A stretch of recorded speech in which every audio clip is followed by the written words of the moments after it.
Hello my young friends, good morning. स्वागत है आप सबों का मेरे चैनल फिजिक्स प्लस 2। मैं सुरेश सर फिर एक बार आपके साथ आप सबके लिए क्लास 11th का नया वीडियो JCRT रेल प्रोजेक्ट के तहत जो वीकली टेस्ट का आयोजन किया जा रहा है, ये वीडियो 5/8/2023 को जो फिजिक्स पेपर हुआ था उसका सॉल्यूशन के साथ है। Complete solution with problem. आप वीडियो के साथ शुरू से अंत तक बने रहिए और कॉपी कलम में की सहायता से इसको नोट कीजिए। जितना इम्पोर्टेंट प्रॉब्लम्स लिया गया है to the point of examination है, ये सब के सब यूज़फुल है, इसलिए आप शुरू से अंत तक रहिए। आपको मालूम है कि इस तरह का प्रोजेक्ट जो regular assessment for improve learning, यहाँ जो है रेल RAI है, regular assessment for improved learning का प्रोजेक्ट JCRT के द्वारा शुरू किया गया है। हर सब्जेक्ट का हर मंथ में एक टेस्ट के आयोजन का ये प्रोसेस है। इसमें 16 क्वेश्चंस हैं। हर क्वेश्चंस में 2.5 मार्क्स है, मतलब 16 × 2.5 40 marks, time 1.5 hours, no negative marking. तो ये पहला क्वेश्चन है फिजिक्स का। देखिए हमने यहाँ लिख दिया 5/8/2023 को ये पेपर हुआ था फिजिक्स का, ये JCRT project rail class 11th, और ये जो सब्जेक्ट है वो है आपका फिजिक्स। जो सब्जेक्ट है वो है आपका फिजिक्स पेपर है, यहाँ पे हमने लिखा है। पहला क्वेश्चन देखिए, भौतिकी के लिए नोबेल पुरस्कार जीतने वाले भारतीय वैज्ञानिक इसमें कौन है? 4 ऑप्शन दिया गया है। Sir JC Bose, HJ Bhabha, MN Saha, sir CV Raman. किस भारतीय को, मतलब भौतिकी के लिए नोबेल पुरस्कार जीतने वाले एक भारतीय वैज्ञानिक इसमें कौन है? Sir JC Bose, HJ Bhabha, MN Saha, sir CV Raman. तो आप जानते हैं कि ये ऑप्शन डी जो है वो करेक्ट है। सर CV रमन को रमन इफेक्ट के लिए नोबेल प्राइज मिला है इनको। दूसरा क्वेश्चन है, निम्नलिखित में से कौन सा बल लंबी दूरी का फोर्स, लॉन्ग डिस्टेंस का फोर्स इसमें कौन सा है? विद्युत चुंबकीय बल, इलेक्ट्रोमैग्नेटिक फोर्स, गुरुत्वाकर्षण बल, ग्रेविटेशनल फोर्स, परमाणु बल, एटॉमिक फोर्स, और इसमें से कोई नहीं। कौन सा ऐसा फोर्स है जो लॉन्ग डिस्टेंस पर काम करता है? तो आप जानते हैं कि पृथ्वी भी अगर घूमती है तो पृथ्वी और सूर्य के बीच गुरुत्वाकर्षण बल है, उसी कारण घूमती है। चंद्रमा भी घूमती है तो चंद्रमा और पृथ्वी के बीच के जो गुरुत्वाकर्षण बल है उसी के कारण घूमती है। इसलिए इसमें सही ऑप्शन जो है वो है गुरुत्वाकर्षण बल, इज ए लॉन्ग रेंज का फोर्स है। यहाँ पे है 1 खगोलीय इकाई किसके बराबर होता है? खगोलीय इकाई का मतलब होता है AU, एस्ट्रोनॉमिकल यूनिट इसको कहते हैं हम लोग, एस्ट्रोनॉमिकल यूनिट, खगोलीय मात्रक। और 1 एस्ट्रोनॉमिकल यूनिट लगभग 1.49 × 10⁻15 मीटर के, सॉरी 10⁻11 मीटर के आसपास होता है। 1.49 × 10⁻11 मीटर के आसपास होता है। इसलिए इसमें आप देखेंगे 10⁻11 यहाँ पर भी है, 12 है, यहाँ है, यहाँ है, यहाँ है, तो 1.49 मतलब ये 1.5 आप लिख सकते हैं यहाँ पर। इसलिए थर्ड क्वेश्चन का ऑप्शन जो है वो ए करेक्ट। थर्ड क्वेश्चन का option A correct. Question number 4 में आइए, इम्पल्स के आयाम बराबर होते हैं। इम्पल्स के आयाम, आयाम का मतलब यहाँ पे डायमेंशन आपको बताना है, बीमा बताना है। इम्पल्स का जो डायमेंशन है वो किसके बराबर है? 4 ऑप्शन यहाँ दिया हुआ, देखिए। दबाव मतलब प्रेशर, दबाव, प्रेशर, रैखिक गणित। रैखिक गणित का मतलब यहाँ हुआ लीनियर मोमेंटम, और ये बल है फोर्स, और एंगुलर गति का मतलब हुआ एंगुलर मोमेंटम। किसके बराबर होगा इम्पल्स का मतलब डायमेंशन? इम्पल्स का डायमेंशन आपको बताना है इसमें, वो किसके बराबर है। तो इम्पल्स का फॉर्मूला आप याद रखिए, डायमेंशन अपने से निकल जाए। डायमेंशन निकालने के लिए आपको कोई टेंशन नहीं लेना है, फॉर्मूला याद रखिए और बेसिक क्वांटिटी का डायमेंशन याद रखिए। किसी भी क्वांटिटी का जब डायमेंशन पूछा जाए तो उससे रिलेटेड कहीं पर कोई फार्मूला आपको दिमाग में आ रहा है तो फार्मूला को लिखिए और उसी से आपको निकल जाएगा। तो इम्पल्स का मतलब होता है force into time, force into time. Force का डायमेंशन लिखिएगा तो फोर्स का डायमेंशन क्या होगा, M L T minus two, और टाइम का टी हो गया, तो ये M L T minus two plus one, तो ये हो गया M L T minus one. इसको आप कर सकते हैं mass into velocity, mass into velocity, तो हो गया लीनियर मोमेंटम, लीनियर मोमेंटम के बराबर, मतलब option B is correct, option B इसका करेक्ट। क्वेश्चन 5 आइए देखिए, मुक्त स्थान जिसको फ्री स्पेस कहते हैं, मुक्त स्थान म्यू की पारगम्यता का आयामी सूत्र क्या होगा। फिर ये डायमेंशन से रिलेटेड आया है। फ्री स्पेस का जो मैग्नेटिक परमिबिलिटी होता है उसका आपको डायमेंशन क्या होगा, इसमें 4 ऑप्शन दिया हुआ है, M L T minus two, A minus two, M zero L T, M zero L two, T one minus one, A minus two, और नन ऑफ दिस। इसमें क्या होगा, फ्री स्पेस का डायमेंशन इसमें क्या होगा। तो फ्री स्पेस का डायमेंशन म्यू बराबर आपको निकालना होगा, क्या होता है सो, तो म्यू म्यू नॉट जो भी मान सकते हैं आप, किसी भी फॉर्मूले को आप पकड़िए। मान लीजिए एक फॉर्मूला होता है कि लॉन्ग डिस्टेंस का वायर से जो मैग्नेटिक फील्ड आता है, B equal to mu naught by 4 pi two I by D, हम लोग लिखते हैं इसको 2 आई बाई डी। यहाँ अगर हम म्यू इस्तेमाल करते हैं, यहाँ से ये कांस्टेंट हो गया, इसको म्यू ले लेते हैं, तो यहाँ रखते हैं, इधर से चला जाएगा, तो mu equal to B into D by I, सब कांस्टेंट करने का कोई डायमेंशन नहीं होता, हम आई कर देते हैं। बी हो गया मैग्नेटिक फील्ड, तो मैग्नेटिक फील्ड का आपको डायमेंशन याद होना चाहिए, M T minus two, A minus one magnetic field का हो गया।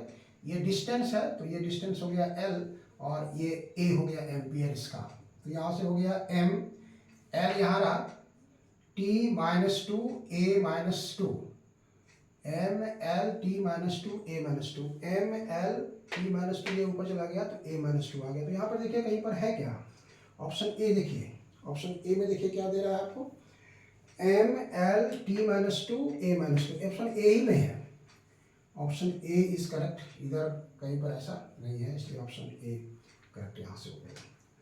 क्वेश्चन नंबर 6 में आइए, यदि किसी गोले की त्रिज्या मापने में त्रुटि 2% है, तो गोले का आयतन अगर मेजर करेंगे तो उसमें कितना परसेंट का त्रुटि होगा। गोले का रेडियस अगर आप माप सकते हैं तो उसका जो मोमेंट वॉल्यूम निकालेंगे तो उसमें कितना परसेंट का त्रुटि होगा। तो गोले का वॉल्यूम हो जाता है, मतलब उसका आर का 3 टाइम्स हो जाता है, तो हम लोग इसके हिसाब से अगर कंपेयर करेंगे तो 2% का यहाँ ऑप्शन हो जाएगा 6%। 6% जो है वो बी नंबर इसका ऑप्शन का सही आंसर आएगा। क्वेश्चन नंबर 6 का जो है वो 6%। चलिए आगे बढ़ते हैं, नेक्स्ट क्वेश्चन नंबर 5।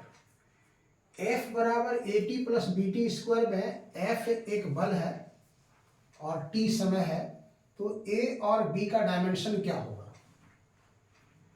एक इक्वेशन दिया हुआ है, एफ बराबर A T plus B T square में एफ एक बल है, टी समय है, तो ए और बी की बीमा क्या होगी, डायमेंशन क्या होगा। 4 ऑप्शन यहाँ दिया हुआ है, ए बी सी डी आपको निकालना है। तो यहाँ देखिए ये क्या होना चाहिए, इस तरह का इक्वेशन ऑफ होमोजेनिटी होता है, तो एफ का डायमेंशन इसके बराबर होना चाहिए। मतलब यहाँ पर आपका क्लियर है कि ए टी बराबर होना चाहिए एफ, तो ए का जो डायमेंशन होगा वो होगा एफ बाई टी, और एफ को जानते हैं आप M L T minus two, और ये टी हो गया तो ये हो जाएगा एम एल टी माइनस 3, ये ए का डायमेंशन हो गया आपको ए का। उसी प्रकार एफ का डायमेंशन इसके बराबर होना चाहिए, मतलब बी टी स्क्वायर बराबर होना चाहिए एफ आपका, तो बी बराबर हो जाएगा एफ बटे टी स्क्वायर। तो एफ का हो गया आपको M L T minus two, और नीचे टी टू ऊपर ले जाएंगे तो ये हो जाएगा एम एल टी माइनस 4, ये बी का डायमेंशन हो गया।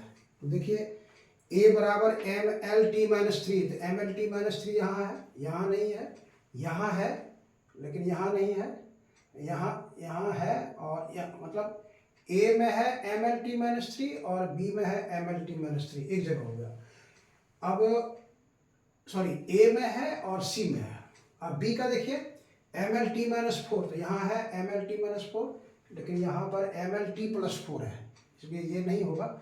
Option A is correct, option A जो है आपका वो सही है।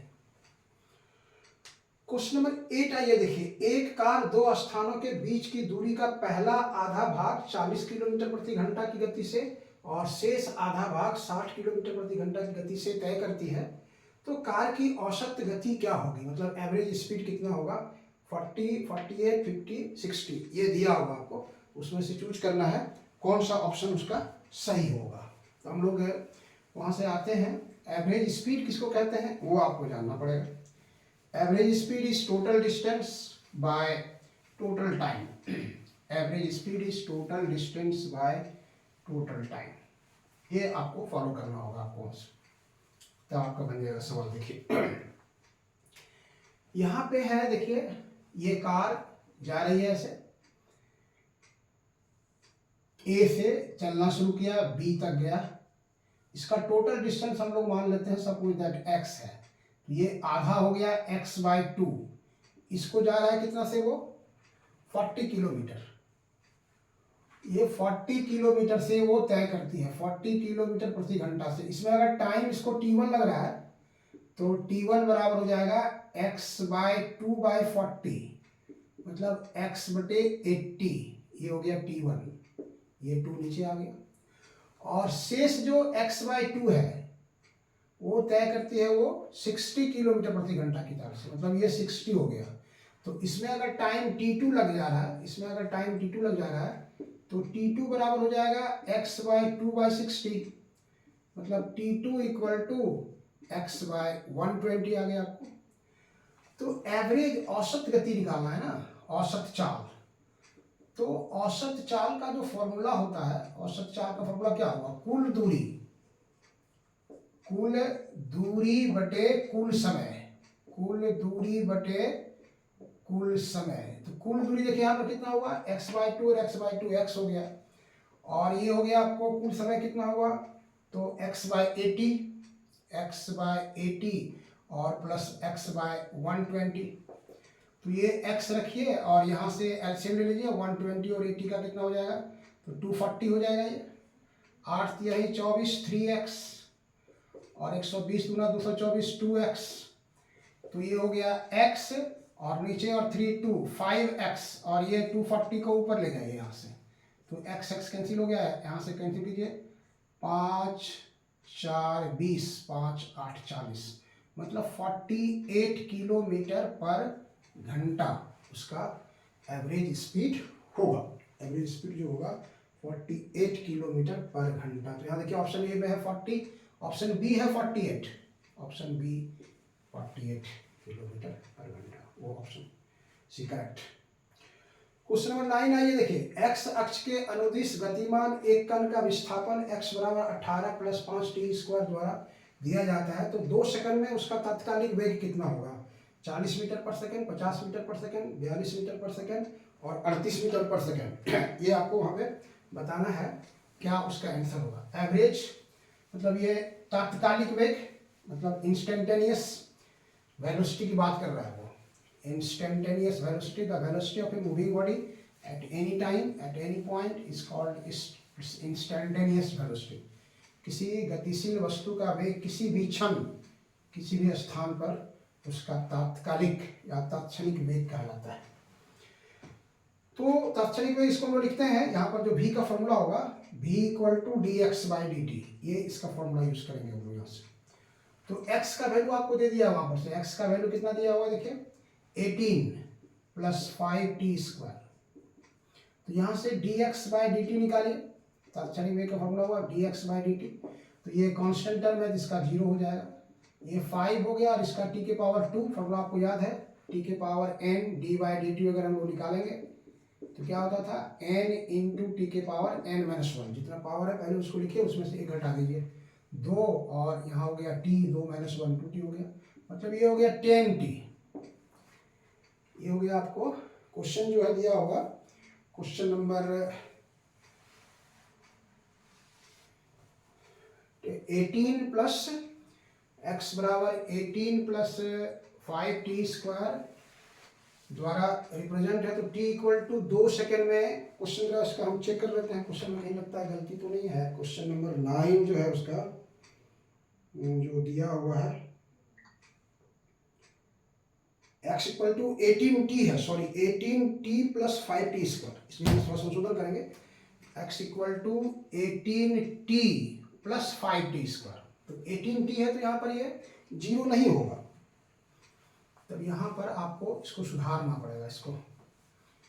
तो x हो गया आपका 18t प्लस 5t², तो 18 यहाँ पे होगा, टी का 1 हो गया, और ये हो गया 5 इंटू 2t, ये 18 हो गया और प्लस 10t आ गया आपको यहाँ से v का वैल्यू। अब यहाँ आपको पुट करना है, कितना समय दिया हुआ है, put t equal to 2 second, 2 second यहाँ पुट कर दीजिए। तो v equal to 18 plus 10 into 2, तो 18 प्लस 20 मतलब 38 मीटर पर सेकेंड, ये इसका ऑप्शन। अब देखिए वहाँ पे कहाँ पे है, ये क्वेश्चन नंबर 9 का डी मतलब ये 38 मीटर जो है पर सेकेंड, वो उसका सही ऑप्शन है, करेक्ट आंसर। ठीक है, क्वेश्चन नंबर 10 आइए देखिए। यदि एक गेंद को 40 मीटर प्रति सेकंड की गति से लंबवत ऊपर की ओर फेंका जाता है तो 2 सेकंड के बाद उसका वेग कितना होगा। एक बॉल को ऊपर की ओर फेंका जा रहा है 40 मीटर प्रति सेकंड के वेग से ऊपर की ओर फेंका जाता है लंबवत। तो upward motion under gravity, motion under gravity जब किसी वस्तु को होता है तो जी का मेथड आता है। यहां से फेंका जा रहा है 40 मीटर पर सेकंड से, जी यहाँ काम करेगा 10 मीटर पर सेकंड स्क्वायर, इसका मोशन आउटवर्ड होगा। यहाँ टाइम दिया हुआ है आपको, कितना सेकंड के बाद कह रहा है, 2 सेकंड बाद कह रहा है, 2 सेकंड के बाद कह रहा है, तो मतलब कहते हैं कि एच बताइए कितना होगा, कितना दूर जाएगा वो। तो आप फॉर्मूला लगा दीजिए, H equal to U T minus half G T square. तो ये 40 into 2 minus half into 10 into 2 into 2, ये कैंसिल हो गया, ये हो गया 80 और ये हो गया आपको कितना, मतलब ये आपको आ गया कितना मीटर पर। एक गेंद को 40 मीटर प्रति सेकंड की गति से लंबवत ऊपर की ओर फेंका जाता है तो 2 सेकंड के बाद उसका वेलोसिटी कितना होगा। 2 सेकंड के बाद उसका वेलोसिटी कितना होगा। 40 मीटर पर सेकंड से फेंका जा रहा है तो ये h बराबर यू टी, ठीक है। क्वेश्चन क्या कह रहा है, क्वेश्चन कह रहा है एक गेंद को 40 मीटर प्रति सेकंड की गति से लंबवत ऊपर फेंका जा रहा है। एक गेंद को 40 मीटर प्रति सेकंड के गति से लंबवत ऊपर फेंका जा रहा है तो 2 सेकंड के बाद उसका वेग कितना होगा। 2 सेकंड के बाद ऊपर, ठीक है क्वेश्चन, ठीक है, गेंद को 40 मीटर रहता है तो 2 सेकंड के बाद उसका वेग कितना होगा। तो u हो गया जी, यू एच बराबर you T minus half G T square. तो 40 गुना 2 80 हो गया, यहाँ पर हाफ ले लिए, जी 10 ले लिए और 2 का स्क्वायर, 2 का स्क्वायर हो गया आपको यहाँ से, ये 2 कैंसिल हो गया, 10 2 20 हो गया, 20 सॉरी हम यहाँ पर एक्सट्रीमली सॉरी, यहाँ कहा 2 सेकंड के बाद वस्तु का वेग कितना होगा, हम लोग हाइट निकाल रहे हैं। 2 सेकंड के बाद उसका वेलोसिटी कितना होगा, एच नहीं वेलोसिटी, एच नहीं वेलोसिटी निकालने के लिए कह रहा है। तो फिर velocity v equal to U minus G T, U minus G T, ये 40 आ गया माइनस 10 इंटू 2, तो 40 minus 20 that is 20 metre per second. यहाँ पर 2 सेकंड के बाद उसका वेग क्या होगा, 10 metre per second, 30 metre per second, 20 metre per second, 40 metre per second, इसलिए option C is correct, option C is correct. Sorry हम एच ले रहे थे। क्वेश्चन नंबर 11 आइए देखिए, ऊर्ध्वाधर रूप से ऊपर की ओर प्रक्षेपित किसी पिंड के लिए वेग समय का वक्र क्या होगा, मतलब ग्राफ, वेलोसिटी और टाइम के बीच का ग्राफ क्या होगा वो आपको बताना है। यहाँ से वेलोसिटी और टाइम के लिए वेग समय का ग्राफ क्या होगा। ऊर्ध्वाधर किसी बॉडी को फेंका जा रहा है, सीधे फेंका जा रहा है, तो जैसे जैसे वो टाइम बढ़ेगा ऊपर का वेलोसिटी क्या होगा, उसका घटेगा। तो किसी वस्तु के लिए वेग समय ग्राफ क्या होगा, मतलब इधर आप टाइम ले लेते हैं और इधर वेलोसिटी ले रहे हैं, तो टाइम जैसे बढ़ना शुरू किया, यहाँ आपका टाइम यहाँ था तो ज़्यादा स्पीड से फेंके थे, घटना शुरू किया तो ये घटेगा धीरे धीरे, इस तरह से टाइम बढ़ते जाएगा, वेलोसिटी घटते जाएगा और ये स्ट्रेट लाइन पास हो जाएगा, अंडाकार अतिशयोक्ति परवलय सरल रेखा, इसलिए option D is correct, option D is correct. Question number 12 में आइए देखिए, एक यहाँ दिया हुआ वेक्टर का प्रॉब्लम है, mod of vector A plus B is equal to mod A plus mod B, तो ए और बी के बीच का एंगल कितना होगा। यहाँ जो दिया हुआ आपको mod vector A plus B is equal to mod A plus mod B. मतलब ए प्लस बी अगर आर है तो R equal to A plus B, तो यहाँ थीटा निकालने के लिए कह रहा है कितना होगा। तो आप फॉर्मूला पढ़े हैं, आर स्क्वायर बराबर A square plus 2ab cos theta plus B square. R के जगह पर ए प्लस बी पुट कर दीजिए, तो A square plus B square plus 2ab equal to यहाँ हो जाएगा A square plus B square plus 2ab cos theta. तो A square B square cancel हो जाएगा, तो कॉस थीटा बराबर हो जाएगा आपको 2ab बाय 2ab। इस 2ab के नीचे इसको ले आएंगे तो ये 1 आ जाएगा और थीटा बराबर 0 डिग्री। जी वन जो आता है क्वेश्चन 0 डिग्री में आता है, इसलिए ऑप्शन ए में 90, बी में 120, सी में 0 और डी में 60, इसलिए option C is correct. Option C जो है वो करेक्ट है हम लोग के लिए। चलिए आगे बढ़ते हैं। नेक्स्ट क्वेश्चन नंबर 13 देखिए, एक नाव को 8 किलोमीटर प्रति घंटा के वेग से नदी के पार भेजा जाता है। एक नदी है, ये नदी बह रही है u वेलोसिटी से, इसके पार जाना है नाव को ऐसे, तो भेजा जा रहा है 8 किलोमीटर प्रति घंटा के स्पीड से इसको भेजा जाता है। नाव का परिणामी वेग 10 किलोमीटर प्रति घंटा आ जाता है, कि नाव जो नदी के चलते ऐसे प्रवाहित हो रहा है, नाव ऐसे आया 10 किलोमीटर प्रति घंटा के स्पीड से नाव यहाँ पहुंचा। तो नदी का वेग निकालना, आपको ये बताना है u कितना होगा। तो ये हो गया एक समकोण त्रिभुज, ये कर्ण हो गया, ये लंब हो गया, तो आधार हो जाएगा √10 का स्क्वायर माइनस 8 का स्क्वायर। ये हो गया 100 माइनस 64, ये हो गया 36, ये हो गया 6 किलोमीटर पर घंटा नदी का स्पीड होगा। यहाँ ऑप्शन दिया हुआ है 12.8 किलोमीटर प्रति घंटा, 6 किलोमीटर प्रति घंटा, 8 किलोमीटर प्रति घंटा, 10 किलोमीटर प्रति घंटा, इसलिए option B is correct. Option B जो है वो सही है। क्वेश्चन नंबर 14 में आइए देखिए, यदि किसी प्रक्षेप की सीमा और ऊंचाई समान है तो क्षैतिज के साथ प्रक्षेपण कोण कितना होगा। सीमा मतलब रेंज और ऊंचाई हाइट दोनों सेम है, दोनों सेम है, तो उसका प्रक्षेपण कोण निकालना है। मतलब horizontal range is equal to maximum height, तो आपको बताना है कितना कोण पर उसको फेंका गया है, किस कोण पर फेंकने से ऐसा हो सकता है। अगर आप किसी बॉडी को यहाँ से फेंक रहे हैं, देखिए यहाँ से आप फेंके ऐसे u वेलोसिटी से फेंके, तो ये बॉडी ऐसे घूमते घामते ऐसे आकर के गिरा यहाँ से, तो ये इसका रेंज हो गया, ठीक है, और ये हाइट हो गया। तो कहता है कितना कोण पर यहाँ से हम फेंके, इस थीटा का मान कितना होना चाहिए कि r बराबर h हो जाए, r बराबर h, ये दोनों हो जाना चाहिए।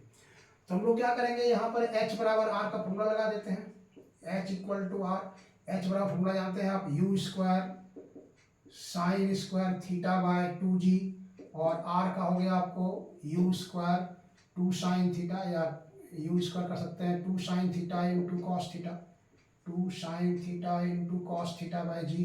अब देखिए दोनों तरफ क्या क्या है, कैंसिल होगा, u स्क्वायर कैंसिल हो जाएगा, g और g कैंसिल हो जाएगा, साइन एक यहाँ पर है, यहाँ पर 2 है, एक कैंसिल कर दीजिए, तो क्या बचा यहाँ पे साइन थीटा बचा, यहाँ पे साइन थीटा बचा, और इसके नीचे कॉस थीटा ले जाइए वहाँ पर से, तो कॉस थीटा हो गया, और इधर ये 2 और ये 2 4 हो गया, साइन थीटा बटे कॉस थीटा कितना हो जाता है टेन थीटा, टेन थीटा बराबर 4।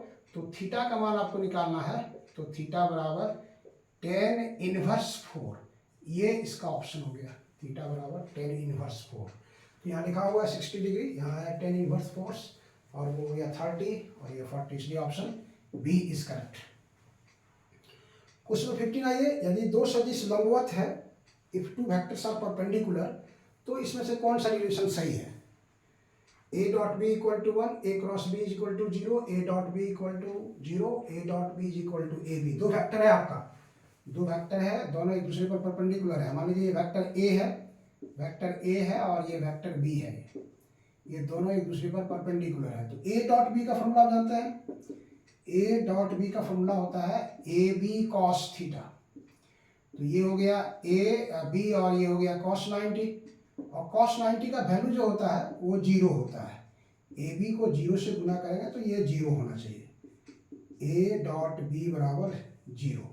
ए क्रॉस बी होता है ए बी साइन थीटा, तो साइन 90 का वैल्यू 1 होता है, तो ये ए डॉट बी 0 ही सही होगा। और ऑप्शन सी को अगर आप देखें यहाँ से तो ये है ए डॉट बी बराबर 0, तो ये सही होगा। क्वेश्चन नंबर 16 देखिए, एक वस्तु को 36 से 45 डिग्री कोण पर ऊपर की ओर 20 मीटर प्रति सेकंड के वेग से फेंका जाता है, तो वस्तु को उसी वेग पर लौटने में कितना समय लगेगा। हम यहाँ से किसी बॉडी को फेंके इधर से, तो ये जिस वेलोसिटी से फेंका जा रहा है उसी वेलोसिटी को प्राप्त करेगा, तो वो हो जाएगा आपका time of flight. Time of flight मतलब इसको हम लोग कहते हैं उड्डयन काल या उड़ान काल। उसका फॉर्मूला आपको मालूम है 2u sin थीटा बाय जी। मतलब यहाँ से अगर हम किसी वस्तु को फेंके ऐसे, यहाँ से फेंके, आप जिस वेलोसिटी से यहाँ पर उसको फेंके थे वही वेलोसिटी से वो टकराएगा यहाँ पर आकर के, तो ये जो थीटा एंगल से फेंके तो इसमें जो समय लग गया यहाँ से यहाँ तक वो टाइम ऑफ फ्लाइट कहलाता है, टाइम ऑफ फ्लाइट कहलाता है। और टाइम ऑफ फ्लाइट का फॉर्मूला आप जानते हैं, टाइम ऑफ फ्लाइट का फॉर्मूला जानते हैं 2u sin थीटा बाय जी। यहाँ दिया होगा आपको 45 डिग्री और u का वेलोसिटी आपको यहाँ दिया होगा, कितना से फेंक रहे हैं आप 20 मीटर पर सेकेंड, ये 20 मीटर पर सेकेंड हो गया। थीटा इक्वल टू 45 डिग्री दिया हुआ है बस। चलिए यहाँ पुट करते हैं, ये 2 हो गया, u हो गया आपका कितना 20 और ये हुआ साइन 45 और नीचे g हो गया। आइए तो क्या होगा यहाँ से देखिए 2u, तो ये हो गया 40 बाय जी और साइन 45 का मतलब हो गया 1/√2। अब इसको ऊपर नीचे से गुना कर दीजिए आप, इसको 40 बाय जी यहाँ दीजिए √2 और गुना√2 रेशनलाइज कर दीजिए। ऊपर हो गया 40√2 और नीचे √2 गुना √2 2 हो गया 2g, तो ये कैंसिल हो गया 20, ये कितना आ जाएगा 20√2 बाय जी, 20√2 बाय जी। ये लगेगा समय, देखिए कहाँ पर है, यहाँ 20 बाय जी है, नहीं होगा, 20g भी नहीं होगा, 20√2 बाई जी, 20√2 बाई जी वो सी सही है और डी है 20√2 बाई जी। इसलिए option C is correct. Option C जो है वो हम लोग का ऑप्शन सी जो है हम लोग का यहाँ पर से